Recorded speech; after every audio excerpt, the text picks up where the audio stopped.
So what do you think is going to happen, and how's that going to impact equities and? So I think the Fed is going to try to tighten mildly until something breaks.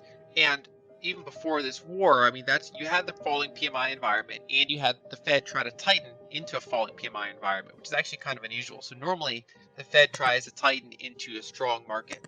They say, okay, the market's strong. This is our chance to get off zero. This is our chance to stop doing QE.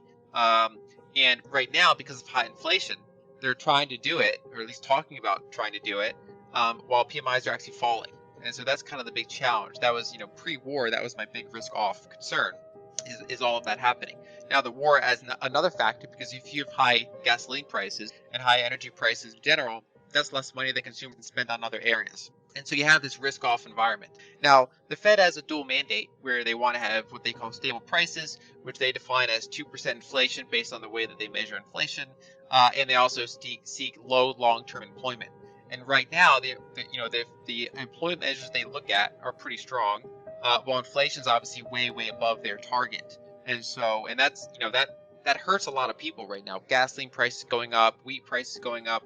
The problem is a lot of that is outside of their control. I mean, they've contributed to it by having, very easy money conditions. But a lot of this is due to supply things we talked about before. But what they're going to essentially, they're trying to do is rein in that inflation to regain confidence in the market that they have a handle on price stability. And the challenge there is that, that's hard to do when you have a decelerating economy, when you have an economy that is either no longer, it's either growing at a slower rate or it even starts to go flat or even shrink mildly. It's very hard to tighten monetary policy into that environment. And so I've been generally taking the under on estimates, so I don't have a specific price range or, for what they're going to get the Fed funds rate up to. But, up until this war, you had investment banks kind of tripping over each other to price in more and more rate hikes. They were like playing a game of like who could be the most hawkish. And I was saying like I don't know what number we're going to get to, but I'm going to take the under on this consensus.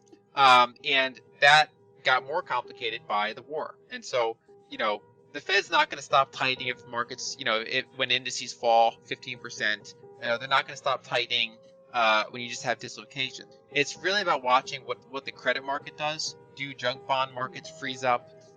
Do high yield spreads, high yield bond spreads, their yields compared to treasuries, do they widen sharply? Does that market become a liquid? Is the treasury market becoming a liquid? Those sort of things could eventually cause the Fed to reverse course and not continue tightening, and to even, say if they stop QE, they could restart QE.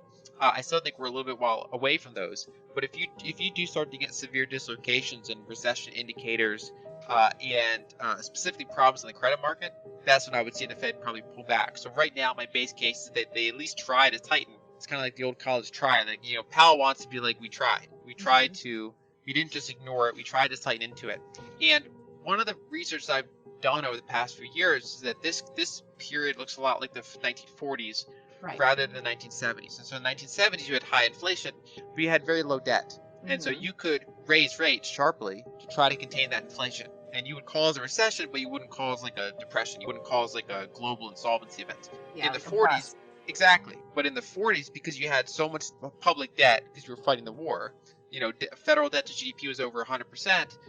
They couldn't raise rates, despite the fact that they had high fiscal-related, commodity war inflation. And so they said, you know what, we're going to hold rates at zero anyway, even though inflation's running hot. And so my base case has been low rates, but high inflation. And so that's what we've been seeing now. And I still think that's going to continue for a long period of time. I think the 2020s, when we look back on it, will be a decade where inflation levels were on average much higher than interest rates around the world. Wow. Well, shifting gears a little bit, I just wanted to say that recently I watched your interview on what Bitcoin did about wealth inequality, and it was fascinating because it is so nuanced and people just want to blame it on the money printer, but you dug into so many different aspects of how wealth inequality is actually caused, and then obviously how Bitcoin could perhaps level the playing field a little bit. So I wanted to know if you could summarize a little bit of your outlook on, could Bitcoin be a solution to some of the wealth inequality that we see, and could it redistribute some of the wealth that has made life so hard for the average American? Mainly what Bitcoin does is that it's fair and undiluted. Right. So it doesn't necessarily on its own fix, I don't like to call it wealth inequality. I like to call it wealth concentration because Hmm. no one should really expect wealth to be equal.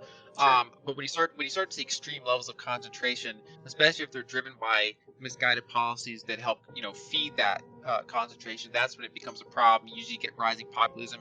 You get a breakdown of the social contract. People rightly perceive that, it's kind of rigged against the whole system. Yeah.